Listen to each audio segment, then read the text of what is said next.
Here we are. This is exactly what we've all been waiting for. The battle of the best cameras in the smartphone flagship business. We're looking at the Google Pixel 3 with its single camera, but its ton of software tricks, versus the Samsung Note 10 Plus's triple camera system and its own Samsung take on software optimization, versus the Apple iPhone 11 Pro with its triple camera system and Apple's twist on things. So without further ado, let's get right to it.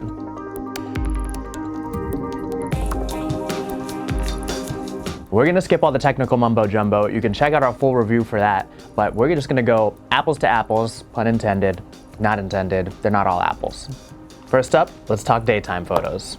The Pixel, for instance, actually showed up some of the more washed out photos in our tests.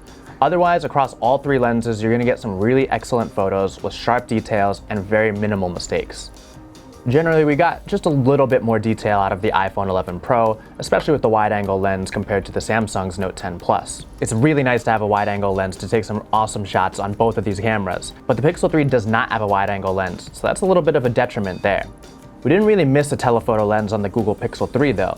With the super res zoom, it did a very excellent job of mitigating noise and still zooming in very nicely. For our taste, it's kind of a toss-up between the iPhone 11 Pro and the Note 10 Plus, but the Pixel 3 surprisingly dragged behind the both of them. Next, we're going to talk about nighttime and dynamic sceneries. Not the specific night modes just yet, because these are the type of scenes that don't quite warrant it. With these types of photos, you're going to notice a lot of the same characteristics across all three cameras as you found in daytime, where a lot of this may just come up to preference. Though the slightly drab pictures coming out of the Pixel 3 are a little less likely than they were during daytime, there were still a few instances where the Pixel could come off a little bit cold and flat, though the detail was well captured.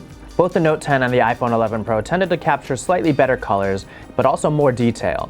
The iPhone 11 Pro does pull ahead just slightly with better detail capture and noise mitigation though. Switching to the ultra-wide-angle lenses on the Samsung and the iPhone reveals the exact opposite dynamic. Both are going to show a bit of trouble with very bright lights, as ultra-wide angles can often do, but Samsung proves to capture crisper images overall. The iPhone 11 Pro can get a little smudgy comparatively and doesn't have access to night mode. Even without this though, the iPhone couldn't pick up light where the Note 10 could. Okay, let's talk night mode. The iPhone finally has its version of this feature to compete with Google's Night Sight, and Samsung's recently added night mode on its cameras. Right off top, we're just going to say that Samsung easily comes in last here. About half the time, enabling night mode on the Samsung made photos actually come out worse. Sometimes you absolutely do need it to bring things out of the shadows, but shots are often over-sharpened and over-brightened.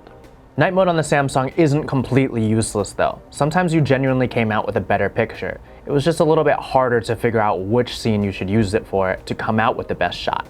Both the Samsung and the Pixel offer these night modes as manual settings to turn on, but thankfully the Pixel makes it a lot harder to screw up a photo by enabling it in a picture where you don't necessarily need it. The Pixel 3 does an overall better job at illuminating a scene and bringing details to light, but it isn't quite as pleasing as the iPhone's. Typically the Pixel exaggerates colors, which can sometimes work for a shot, but sometimes it can also even flatten colors. The biggest thing holding it back is the broad strokes with which it applies the night mode. In a photo like this, the grass blades are very well delineated and everything looks very good in the foreground. But it does also look pretty good in the background and pretty bright, and it's really drawing your attention away from the foreground where you really want the focus. The iPhone's night mode, on the other hand, takes this picture and does just as great a job of bringing out the detail in the grass and the flowers, but keeps the background shadowed where it should be, keeping your eyes on focus in the foreground. It truly looks like studio lighting has been put into effect here. Plus, the iPhone is the only one to allow you some degree of control with the night mode, allowing you to expose shots anywhere from 1 to 10 seconds long. For almost every situation, you're going to want to leave the iPhone's exposure settings on auto, since it does such a great job adeptly exposing shots with its automatic settings. But if you want to capture the night sky and all the stars in there, send that exposure setting up to 10 seconds and see what you can accomplish. With the exposure setting to the max and a steady hand, you can easily capture the starry night sky. Add a little bit of foreground to the mix and it's going to get a little bit more smeary and blue, but you'll still capture stars pretty well. Add too much foreground and it's going to get a little out of hand. Still, a very nice setting to play around with. You guys want to see pictures of me? Let's get into portrait mode.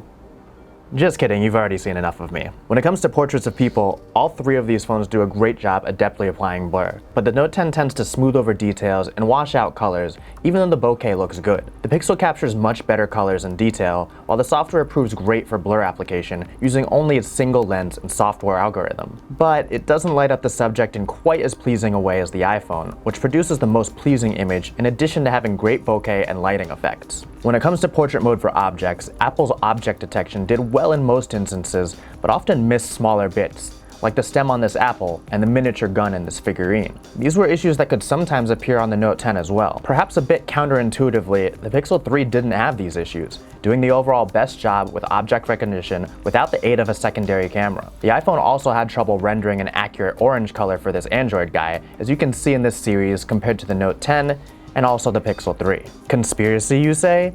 Probably not. While the Pixel did the best job with blur application, the iPhone proved more adept with portrait mode in tougher lighting situations where the Note 10, for instance, couldn't capture a usable picture. So you've seen the results for yourself.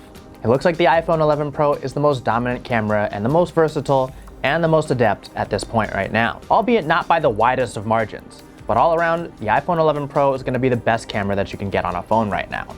But the Pixel 4 is just around the corner on October 15th. So with the Pixel 3 setting the standard for a lot of things last year, we're going to keep a close eye on that. Thanks for watching. If you liked the video, make sure to like, subscribe, hit the notification bell, and check out digitaltrends.com for more tech stories.